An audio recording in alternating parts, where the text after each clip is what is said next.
We showed you the video of 4-year-old Mila Snedden and her mum Linda. Now, they're having to live apart from the rest of their family, but it's all about protecting Mila because she's got a low immune system while she undergoes chemotherapy, and it's really, really hard for them. Mila and Linda join us now from their home in Falkirk. Every time I see that footage, my heart flutters. It's so lovely to see Good both morning. of you. It really is. Hi, how are you doing? Good morning. Now, this is all, Linda, this is all about protecting Mila, isn't it? This is basically why you've had to do this. Yeah, we made the decision a couple of weeks ago. We discussed it as a family, and Scott and my eldest daughter moved out. It was a week past yesterday. When so... they moved to my grand's. They've gone to your grand's house. Is that Mila? Does Granny live far away? Is she quite close? Quite close, but she's a little bit far away. It's a bit of both. And tell me, who's that teddy bear you just held up? Who's that? This is a lovely teddy bear. Does the lovely teddy bear have a name? Yeah. What's his name? Um, Is it Ben? Alfie. Oh, she is so gorgeous, she really is. And it must be so hard because she can only see her daddy through the window and her big sister. Yeah, she's finding it difficult. There is moments throughout the day that's certainly more challenging than others, bedtime and things like that. But she's coping relatively well. She's now 4 months into her, 4 months since her diagnosis, so she's used to periods of isolation. Yeah, of course. So we're getting there. Oh, I know, it's really hard for you, though. You're putting a brave face on it. You're doing an amazing job, but it's so tough for you because you're stuck in the house, and that's difficult, and you're effectively a single parent right now. Yeah, it is difficult. So, you know, this is going to be a mental challenge for a lot of people. So I try not to focus too much on the future and concentrate on doing things day by day. I like to come from a place of gratitude. So I'm grateful for, you know, things like FaceTime and Scott and Jodie being able to come up and see Mila. You know. Linda, when's Mila's next treatment? And how do you feel when she goes into hospital at the moment? Well, this week she went in for bone marrow aspiration on Tuesday, and that's the first time I've done, you know, going to theatre and stuff like that myself without Scott. Next week is our toughest week. She'll undergo 4 different types of chemotherapy. One of them is a lumbar puncture into the spinal fluid on Tuesday. And, you know, it's in recovery and coming out on this anaesthetic, it can be quite a challenge. So next week's my biggest test, I think, yet to come. Yeah, what is lovely, though, clearly, we can see that Mila's lost none of her spirits and none of her energy and enthusiasm. She's a little star, isn't she? How's she coping with the idea? I mean, does she understand the consequences of what's going on?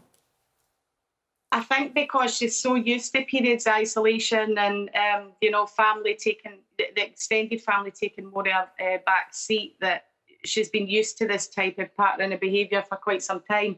But she is one of the most resilient, positive wee girls there is. She's taken this all in her stride.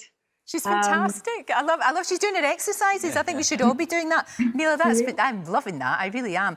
And what's it like? You have to wave to your dad now, don't you, through the glass? You've got to just wave to him. Wave to Dad, don't you? What did Daddy do last night when he came up? We got a bedtime story. Oh, wow. Do you remember what the story was, Mila? Tyrannosaurus Rex. Tyrannosaurus Rex.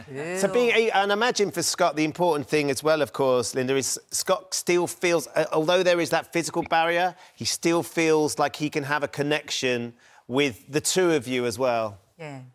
Yeah, I'm really conscious of the mental challenges that Scott faced during this time, as, you know, is equally important for my daughter.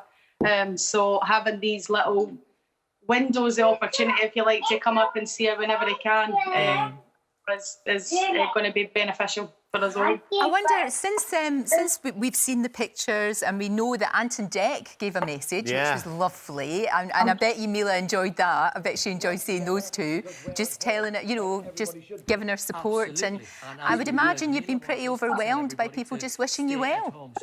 It's been hugely overwhelming. It's quite a humbling experience. We've had, you know, lots of positive messages and comments that are fantastic to hear. We're not alone in this journey. It's definitely feels like a small community coming together. So people have been incredibly generous and kind. Which is great, and that keeps you going. That definitely keeps you going too. Because as we said, it has been, you know, it has been really, really hard. Really, really hard. You're doing amazingly well.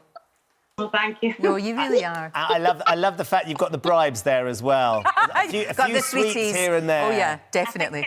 It's 9:30 and we've already opened the first bag of mini eggs, but hey, whatever gets you through, right? Whatever gets you through, Linda. That's for sure. But she's full of beans. I mean, she really is. So how are you coping during the day? What sort of things are you doing? Have you got like a sort of structure for the day, or how do you work it out?